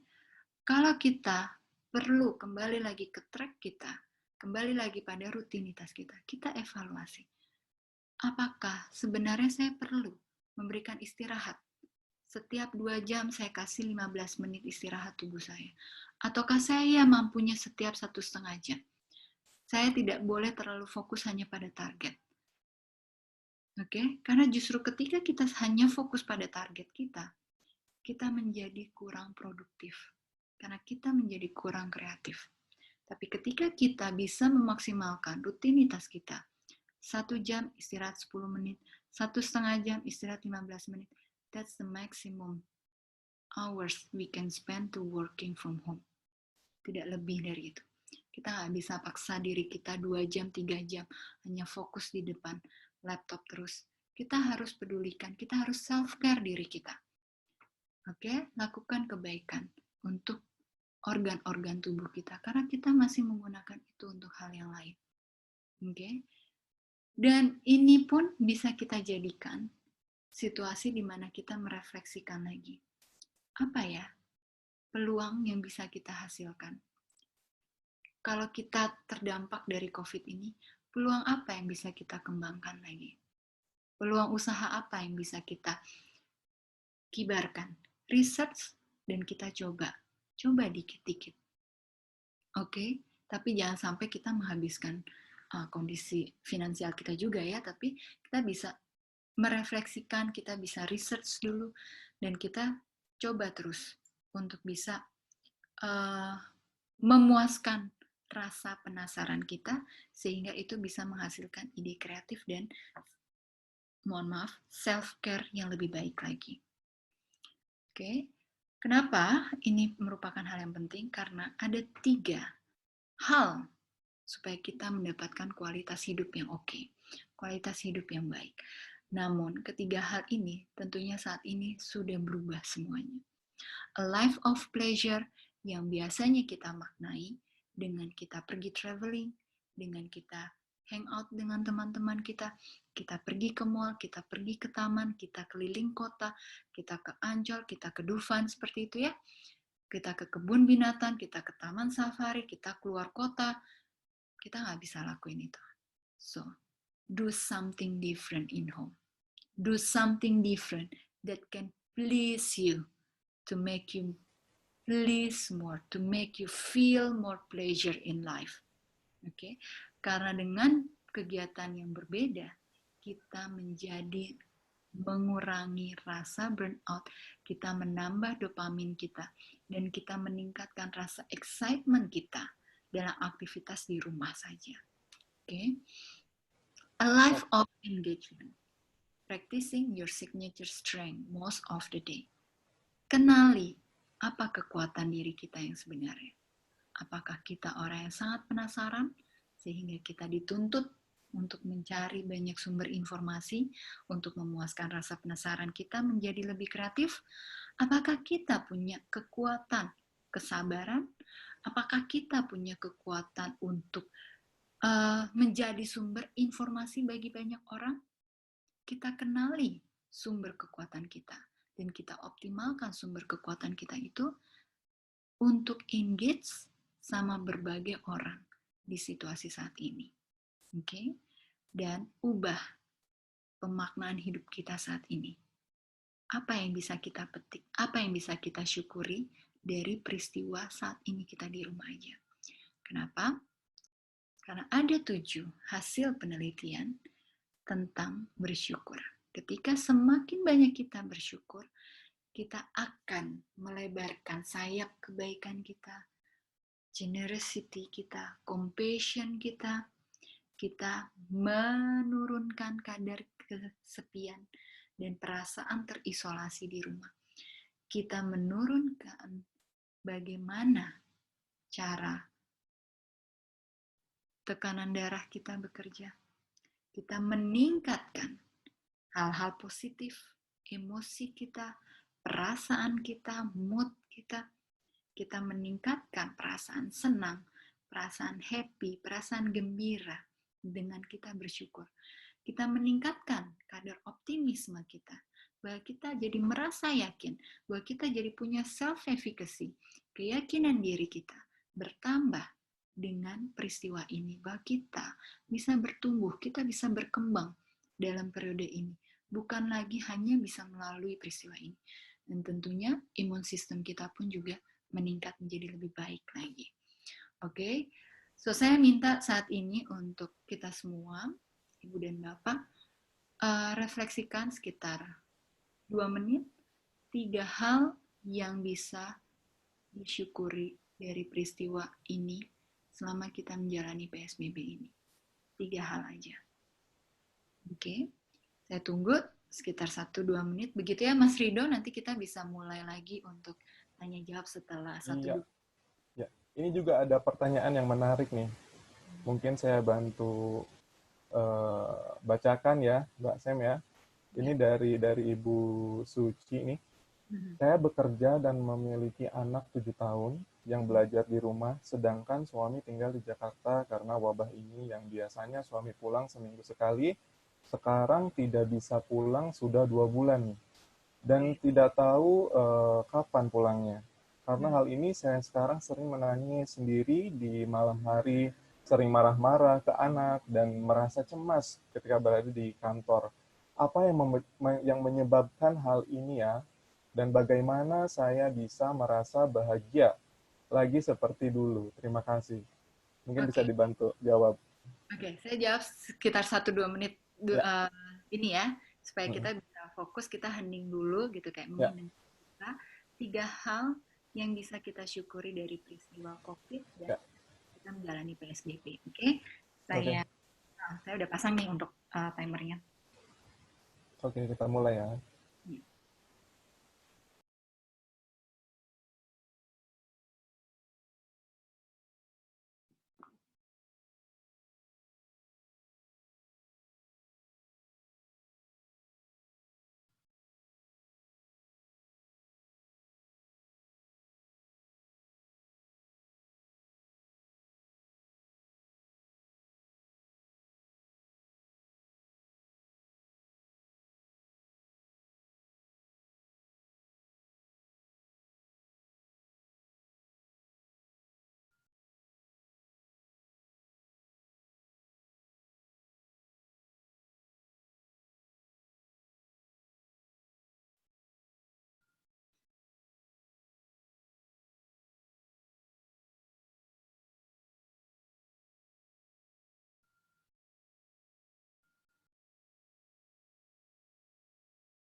Ya, udah 2 menit, Mas Rido dan Ibu Bapak sekalian. Mas Rido, Saya tanya sama Mas Rido aja ya, karena Boleh, apa silakan. yang bisa disyukuri kalau dari versinya Mas Rido? Kalau mungkin saya ngerasa bersyukur karena mungkin sedikit cerita juga nih Mbak Sem ya. Saya juga memang sudah berkeluarga sekarang, terus juga sudah punya dikaruniai anak. Memang masih kecil, baru usianya sekitar 6 bulan ya sekarang. Jadi mungkin yang saya syukuri saya bisa bisa setiap hari gitu ya, all the Hmm, time bisa komunikasi terus dengan istri, dengan hmm, anak yang memang sebelumnya karena istri saya juga pekerja juga, yang kita memang sama-sama eh, bertemu itu ketika di malam hari aja dan ngobrol cuman sekitar beberapa saat, habis itu kita tidur seperti itu. Jadi itu yang saya ngerasa bersyukur pada hari ini memang saya bisa bisa dikasih kesempatan untuk bisa berkomunikasi lebih gitu. Di samping juga saya bersyukur juga hari ini saya masih diberi kesehatan ya, tentunya dikasih kesehatan, dikasih apa namanya kepercayaan untuk bisa mengontrol anak juga karena memang sejauh ini mungkin apa namanya saya juga jarang berkomunikasi dengan anak ketika situasi yang memang sebelumnya seperti itu sih mungkin Bu Sam yang bisa Oke, aku syukur rasakan sekali. sekarang. Saya senang sekali mendengarnya bahwa Mas Rido bisa mendapatkan Ya, 3 rasa syukur ya, di pandemik ini ya. Kalau saya simpulkan bisa merasa syukur bisa terkoneksi lagi dengan pasangan di rumah ya. yes, Lalu yang kedua masih diberikan kesehatan satu keluarga ya. ya, itu yang paling penting. Nah, lalu yang ketiga bisa diberikan kepercayaan, bisa main, Ya, bisa mengasuh anak ya. Jadi meningkatkan ya, self efficacy kita. Kalau self efficacy kan memang keyakinan diri kita ya. Jadi Mas Rido yes. punya keyakinan diri lebih bahwa berinteraksi dan mengasuh anak itu hal yang menyenangkan. Benar kan begitu ya? Pastinya, pastinya. Apalagi memang usia anak saya yang lagi tahap aktif-aktifnya seperti itu ya, Mbak Sem. Jadi Nah, apalagi yang itu. lagi masa pertumbuhan, yang lagi belajar dia untuk merangkak, yang itu sangat momen-momen yang mungkin setiap hari akan seperti itu terus. Yang itu sebelumnya jarang sekali karena kita mungkin ketemu hanya malam hari ke sini yang ketika datang pulang ke rumah seperti itu mungkin anak kondisi tidur gitu kan. Ya. Ya mungkin sekarang ketika dia bangun tidur bahkan saya coba untuk belajar memandikan, belajar mencoba untuk menidurkan seperti itu tuh hal-hal yang sangat ngebuat saya tidak mengalami stressful seperti itu. Jadi itu yang patut saya syukurin sih di Mhm. kondisi yang seperti Mhm. sekarang ini, Mbak Sam. Jadi Gitu. punya keterampilan baru ya? Iya, yang tadinya saya nggak bisa ngegantiin popok nih, sekarang saya bisa. Dulu kan mungkin ketika mungkin mohon maaf anak saya lagi pup, agak ngerasa aduh gimana nih ya caranya nih. Nah sekarang saya udah bisa caranya dikasih tahu sama istri saya kayak gini cara-caranya step-stepnya yang mungkin itu bisa ngebantu saya in the future ketika mungkin istri saya lagi nggak ada di rumah, saya ada di rumah ya itu jadi hal yang sangat menyenangkan dan tidak perlu diragukan lagi untuk bisa ngerawat anak saya ke depannya seperti itu Mbak Sen. Iya, senang banget nih dengarnya Ya, gitu. Tapi kan kita tadi udah mendengar ya berbagai ya, pertanyaan. ya. Masih ada yang merasa kebingungan gimana sih Hmm. untuk membuat suami tergerak hatinya gitu. Hmm. Nah, Ya, sebelum kita bahas ke pertanyaan Bu Suci nih, kita ya. mau begini karena saya merasa senang sekali dan terinspirasi gitu. Kalau dari Mas Rido nih, apa sih yang bikin akhirnya tergerak hatinya mau bantu istri? Kalau dari saya pribadi sih memang karena balik tadi ya ke habitual kebiasaan saya yang sebelumnya belum pernah ada yang seperti ini gitu. Ketika saya pengen, memang hati saya dulu apa namanya belum tergerak untuk pengen bisa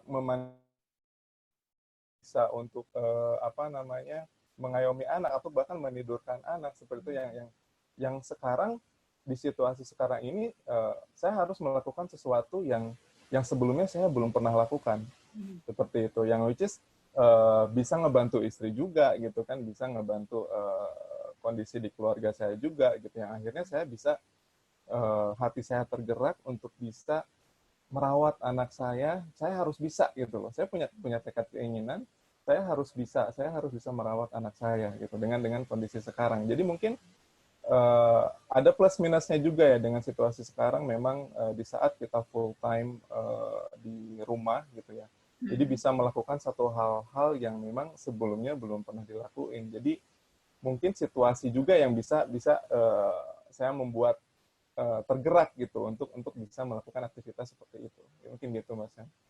Ya, super sekali. Akhirnya mau gitu kan. Nah. Iya, akhirnya jadi mau mungkin. Tapi walaupun memang kadang sedikit ada orang, wah ini kayak kayak istri saya mungkin sering bilang ya kan, wah kamu ini kayak Haji mumpung nih, mumpung di sini, pengen gini gini gini. Padahal memang saya pengen pengen tahu, dan akhirnya istri saya, oh iya ya, kamu sekarang jadi bisa. Berarti kamu niat ya gitu. Berarti kamu Ya. apa namanya, ada rasa pengen bisa, pengen tahu, pengen gimana caranya ngeganti popok anak seperti itu kan. Terus juga saya ingin tahu juga nih, ada hal yang memang mungkin teman saya sering bilang ya, ketika di situasi COVID seperti sekarang kan memang kita terbatas ya aktivitas di luar rumah gitu kan. Jadi ada yang ngasih saran ke saya, "Dok, coba untuk berkreasi di taman ya, bisa cocok tanam di halaman gitu kan, di halaman rumah." Cuman balik lagi memang saya tinggal di satu hunian yang tidak ada untuk bisa bercocok tanam nih. Mungkin aku juga pengen nanya, apabila misalkan di ruangan saya, tak itu mengganti cat tembok, tak itu mengganti warna kulit sofa gitu ya dengan warna-warna tertentu, apakah itu berpengaruh untuk dari sisi psikologi saya itu merasakan feel yang lebih baik lagi, atau memang tidak ada pengaruhnya seperti itu? Ya, betul sekali Mas Rido. Kalau di kondisi kita huniannya terbatas ya, kita nggak Ya. punya taman, kita nggak bisa bercocok tanam. Seperti saya juga tinggal di apartemen gitu ya. Ya. Triknya adalah kita berusaha untuk menggonta-ganti dekorasi secara sederhana. Misalnya dengan kita melapisi sofa atau tempat duduk kita dengan kain yang berbeda gitu, Ya. atau spray kasur kita gitu ya, kita ganti gitu dengan warna-warna yang bisa menggugah mood kita. Atau misalnya ada pot kecil gitu ya, tanaman kaktus misalnya kecil gitu. Pokoknya tetap ada nuansa hijau yang bisa mengingat kita dengan nuansa alam, kesegaran gitu, untuk cuci mata juga gitu. Satu, terus atau juga bisa ada hiasan yang ada nuansa alamnya, seperti kan ada yang virtual ya, lukisan virtual gitu, supaya ada bunyi nuansa alam, burung berkicau atau suara air gitu ya. Atau kita bisa pasang musik alam, musik-musik nature yang bisa menggugah kita, oh kita tuh sebenarnya lagi merasakan nuansa lagi ada di hutan atau di taman seperti itu. Itu akan sangat berpengaruh dengan kondisi psikologis dan emosi kita. Oh, super sekali. Sepertinya saya ingin coba nih besok langsung ganti kulit. Iya. Cuma kadang saya bingungnya nih warna apa ya? Apa saya pilih warna yang belang-belang atau warna yang apa? Nah itu juga kadang bingung juga nih nentuin warna yang Pastikan warnanya warna yang terang, warna tetapi terang ya. kalau punya anak ada baiknya kita pakai yang pastel. Pastel. Yang Oke. strong banget warnanya. Ya, ya, ya. Mungkin kuning atau enggak yang ngejreng-ngejreng seperti itu juga. Nah, jangan yang ngejreng-ngejreng Yang justru. ngejreng-ngejreng justru ya. Ya, Karena mungkin kalau kalau dari ngelihat dari sisi anak, biasanya dia lebih lebih tertarik ngelihat warna-warna yang ngejreng-ngejreng seperti itu kan, gitu kan. betul, tetapi untuk itu untuk menggugah semangatnya dia. Kalau kita Oke.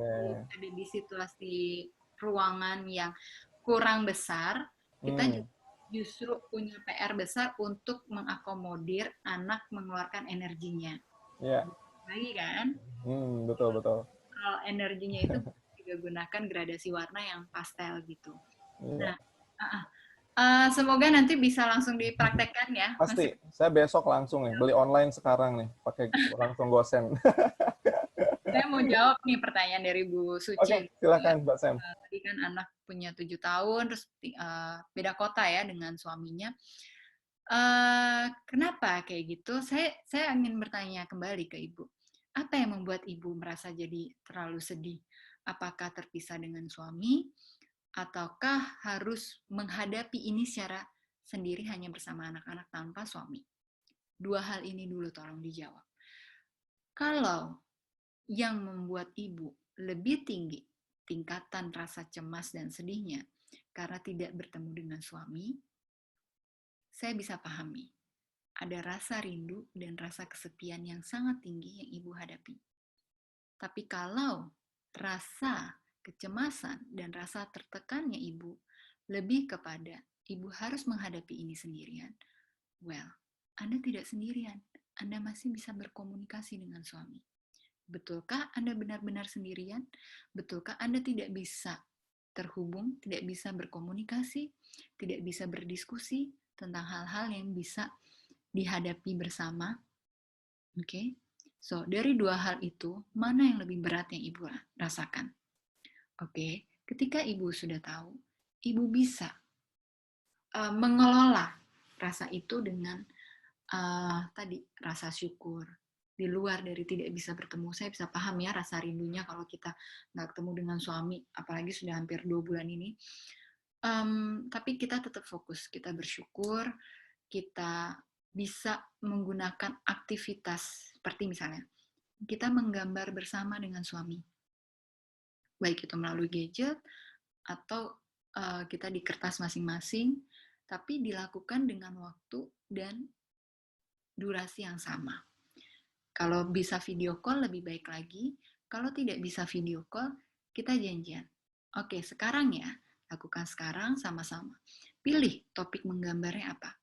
Itu akan meningkatkan hubungan intim ibu dengan suami meskipun jaraknya berbeda jauh.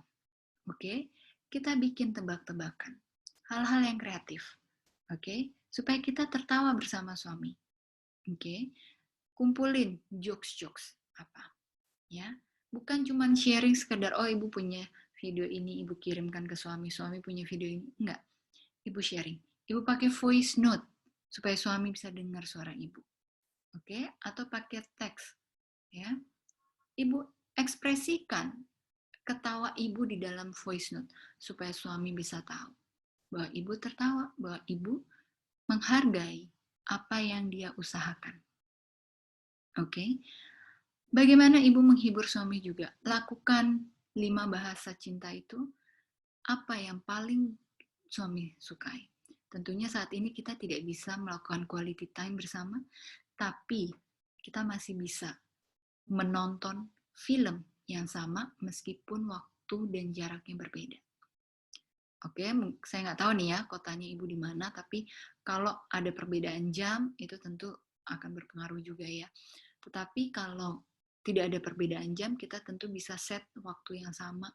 Kita di rumah bersama anak-anak, kita nonton Home Alone misalnya, ketika suami di Jakarta di waktu yang sama juga menonton film yang sama. Ini akan meningkatkan kualitas ikatan batin anak, ibu, dan suami secara bersama-sama. Di sini ketika ibu sudah suasananya semakin cair, ibu semakin yakin gitu ya bahwa hubungan kebatinan, keintiman antara suami dan istri bisa terjalin dengan optimal lagi, kesepian, perasaan sedih ibu lama-lama akan terkikis. Akan hilang, ibu akan punya tabungan dopamin yang lebih tinggi dan punya keyakinan bahwa ibu bisa melalui hal ini bersama suami dan anak-anak meski di kota yang berbeda.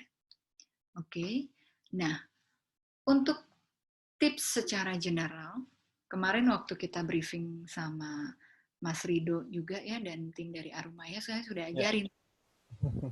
Saya mau ngajak nih sekarang untuk para partisipan semua bahwa kita perlu mengenali ada di otak namanya amigdala, itu ukurannya hanya sebiji almond. Nah, fungsinya sangat optimal untuk menentukan ketika kita punya stres, mau fight atau mau flight, mau kita lawan atau mau kita abaikan. Kalau kita lawan, maka tadi stresnya menjadi stres yang positif. Kita bisa mengembangkan sisi dari diri kita untuk menyelesaikan stres ini. Kalau kita abaikan, akan menjadi stres negatif karena kita cenderung hanya merasakan emosi negatif dari sumber stres tadi. Oke. Di jari kita, sebetulnya kita punya amigdala di jari yang tersalur gitu ya. Ibu jari kita ini sebagai amigdala. Kita taruh di dalam, lalu kita kepalkan 4 jari lainnya di mana 4 jari lainnya ini adalah prefrontal cortex kita. Prefrontal cortex kita posisinya di depan, tujuannya adalah untuk menentukan solusi, mencari solusi yang praktis, dan kita tahu gitu, step by step-nya secara sistematis kita harus ngapain sih gitu. Dan berproses dengan amigdala. Oke, so ini berdua ini, jadi kita mengepalkan tangan, posisinya ibu jari di dalam, amigdala dilindungi oleh prefrontal cortex kita. Amigdala dilindungi prefrontal cortex kita. Setiap kali kita mengalami emosi negatif, kita melakukan ini, langsung otak kita itu akan kembali stabil lagi. Tergantung besar tingginya emosi negatif yang kita rasakan. Namun umumnya ini bisa terjadi 5-10 menit tuh kita bisa netral lagi, kita stabil lagi. Kalau saya praktekin ke anak saya ya, kalau ke diri saya udah berhasil gitu, terus saya ajak dia kadang suka nangis gitu kan. Bosen nih, apa nih gitu. Pas saya praktekin, coba deh gini deh. Itu nggak sampai 5 menit dia berhenti kok nangisnya.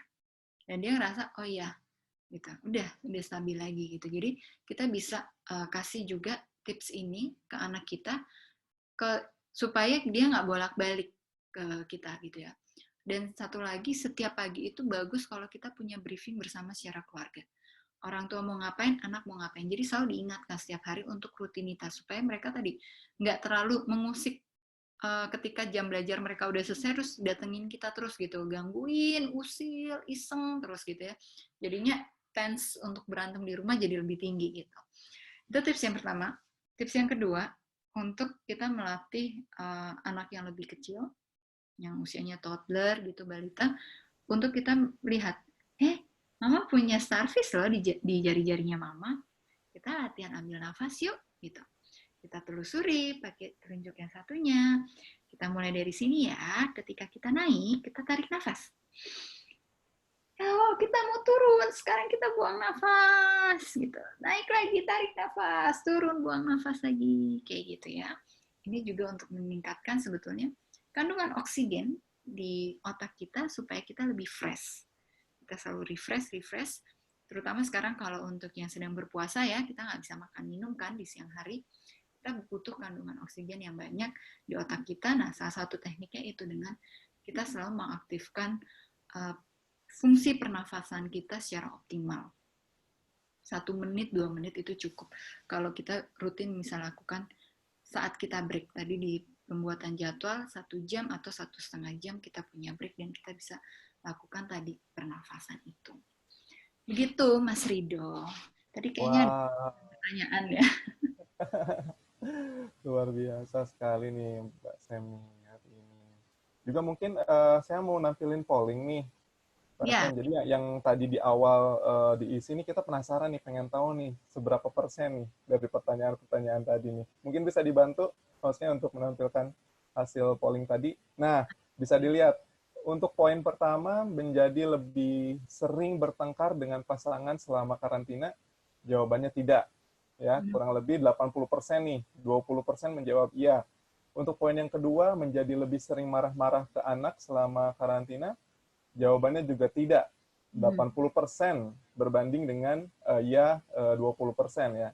Juga poin yang ketiga, ini merasa beruntung Anda WFH dan SFH sehingga bisa lebih dekat dengan anak. Ini persentasenya paling tinggi nih, 87%. Dibanding tidaknya di 13%. Wow, mungkin bisa disimpulkan nih, Mbak Sam, seperti apa nih polling kali ini?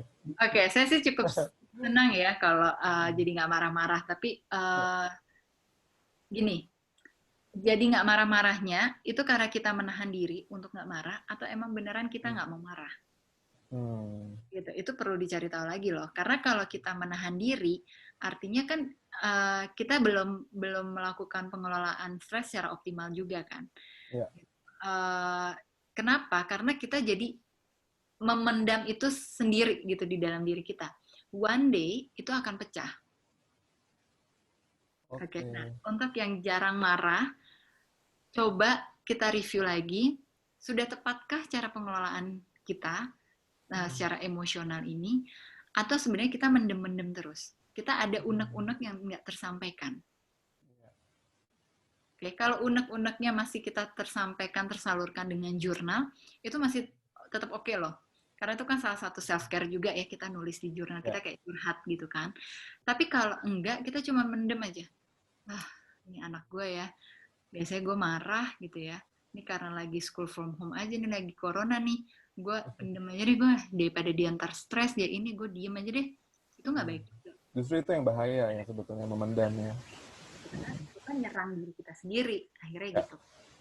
Nah, tadi tolong untuk yang jumlahnya 80% yang menjawab tidak sering marah, review lagi apakah sudah tepat pengelolaan emosinya.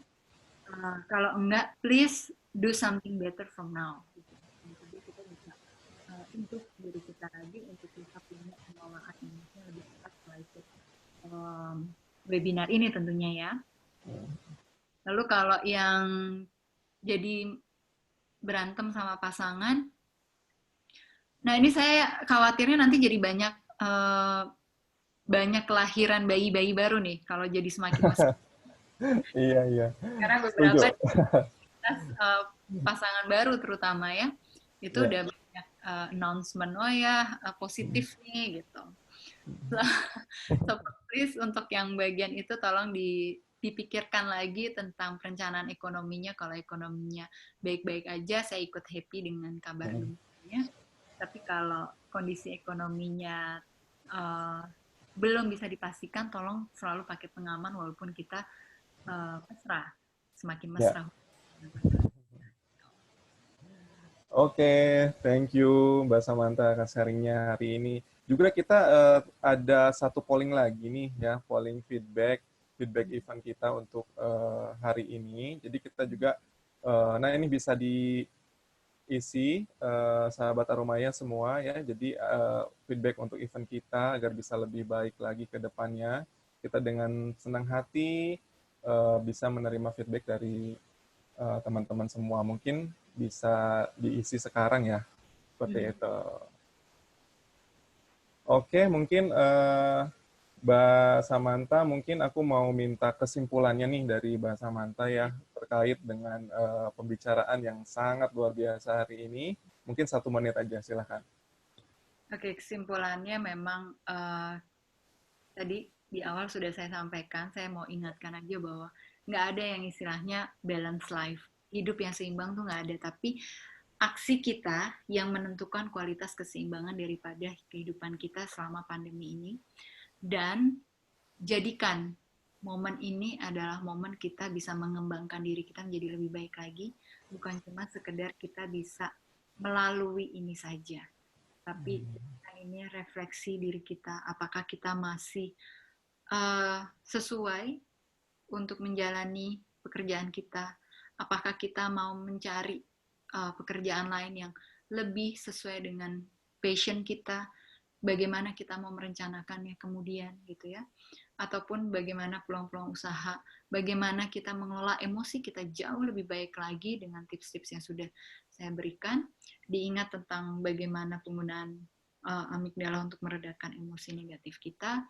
Lalu selalu kita tanya sama diri kita untuk screening, kita lakukan me time, dan kita buat rutinitas yang baru bersama anggota keluarga kita bersama, supaya kita punya masing-masing kesadaran bahwa kita punya peran di dalam rumah untuk setiap peristiwa per hari yang kita alami selama periode COVID ini, supaya anak-anak dan tentunya kita bersama pasangan juga mengingat emosi dari peristiwa ini bisa abadi kita rasakan sebagai hal yang sangat spesial, karena ini juga kita tahu bahwa terjadi 100 tahun sekali gitu ya, bahwa kita termasuk orang yang beruntung bisa merasakan ini.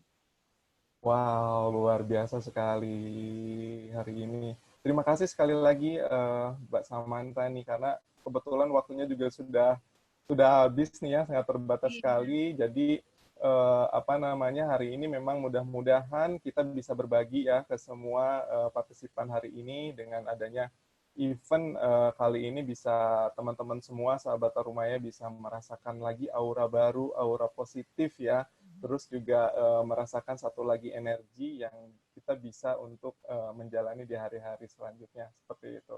Mungkin Ya. sekali lagi terima kasih Bapak Ibu semua ya telah join di forum webinar kami hari ini, persembahan dari Arumaya Residence. Sampai ketemu lagi di forum-forum menarik selanjutnya ya, teman-teman Terima semua. Selamat kasih siang. banyak. Terima kasih Bu Samantha. Terima kasih semuanya. Selamat siang.